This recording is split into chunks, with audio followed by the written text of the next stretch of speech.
Hey guys, what's up? This is host CP004 and welcome to this week's VHS update.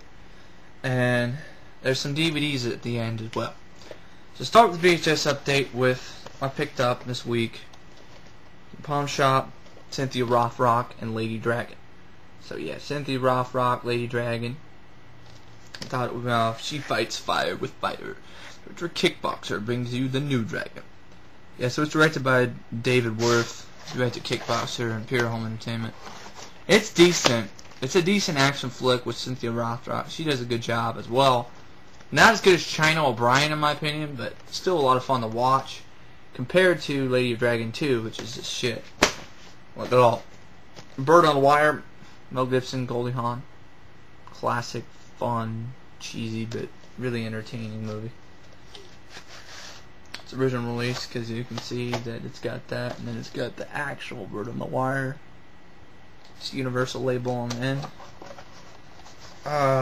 Then I also picked up this week. Get this. Come on, Goldie. Damn. I hate it when that happens when you can't put your tape back in very easily. It's annoying. I also picked up Almost Dead with Shannon Doherty and Costas Mandylor. And it's like a TV movie with Shannon Doherty plays Catherine Rothschild. Doherty is a beautiful psychiatrist pushed to the limits of her sanity when she encounters the presence of her mother, who committed suicide 4 years ago. Desperate for a rational answer, she returns to the small Pennsylvania town where her mother is buried, only to discover her grave is empty. At her wit's end, she meets Dominic De La Serra. What a fucking gay-sounding name. Mandylor. Well, Costas Mandylor is gay-sounding name too, so I guess the two correlate and actually work. Streetwise cop with an attitude. She convinces him to help her to investigate the spirits of the body and find an explanation for her visions. He thinks it's her own mind until they uncover the deadly truth. I guess it's based on the novel Resurrection by William Veltos, and it's directed by Ruben Perez.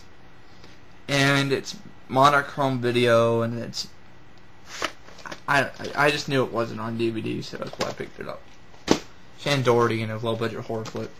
Here's Burt Reynolds in Heat, which I believe this movie is not on DVD either, so through New Century Entertainment.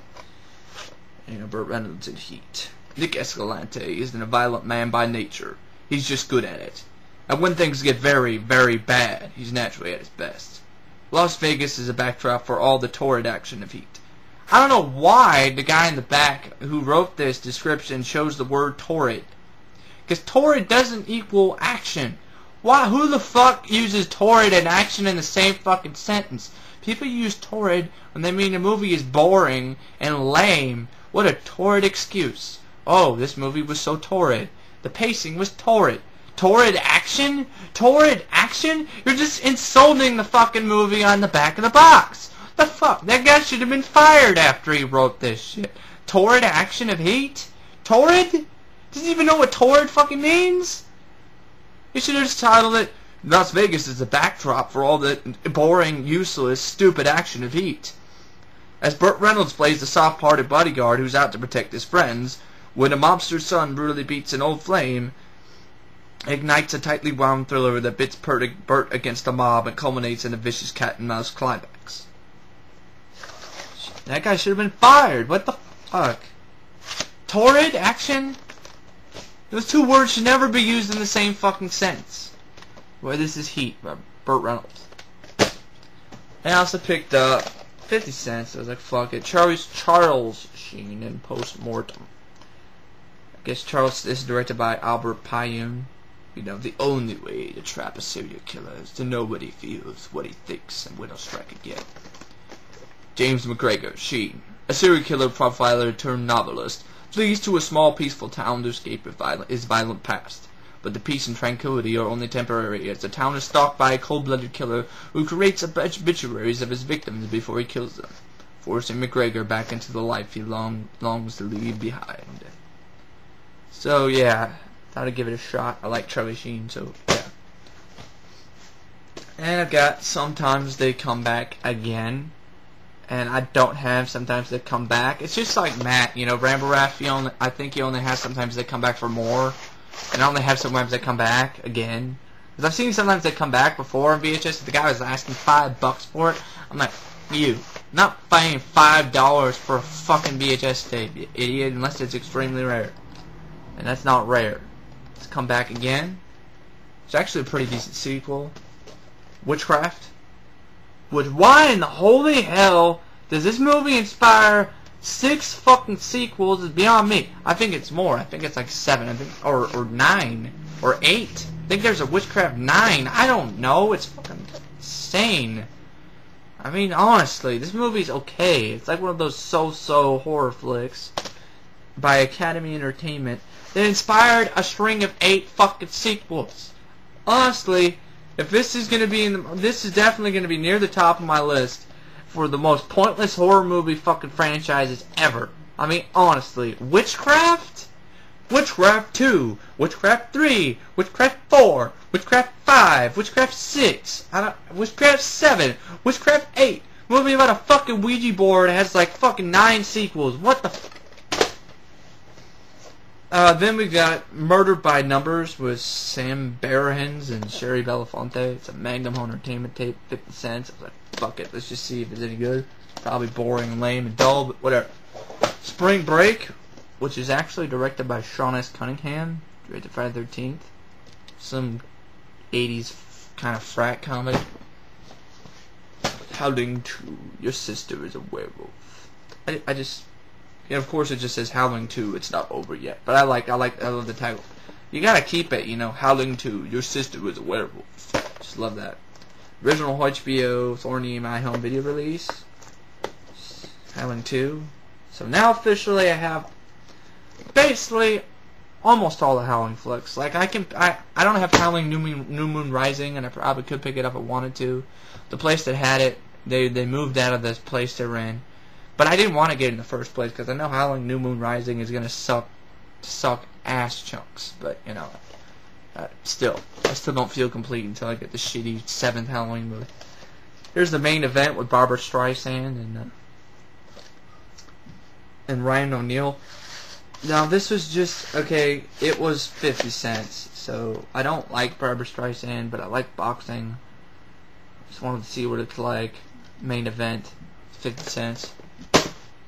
So, here's Blades by Trauma, about the killer lawnmower, and, you know, just when you thought it was safe to put.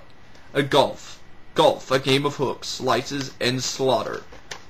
Blades, tee off with the Trauma team for a horror film certain to score a hole-in-one. Blades, Happy Gilmore meets a maniac in the score-filled swing at the most popular sports today, golf.